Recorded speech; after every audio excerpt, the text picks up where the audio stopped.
তাই না? তুমি কি কাজ করো? ভাই আমি একটা ছোটখাটো কাজ করি, কিন্তু সেটা বলা যাবে না, সরকারি বলতে নেই, বললে অসুবিধা হতে পারে কারো, সেই জন্যে।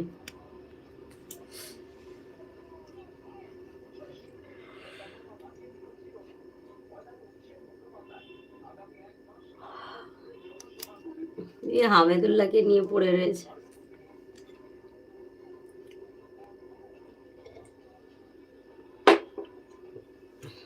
বলার মতো হলে বলে দিতাম জানো, তাও অনেক, অনেকে এতবার করে বলে বলে আমি অনেক লাইফে বলে দিয়েছি যে আমি এই কাজটা করি, কিন্তু তারপরে আবার ভাবি যে না, কেউ যদি দেখতে পায়, জানতে পারে, বুঝতে পারে, তখন বলবে এইসব কেন বলছো লাইফের মধ্যে।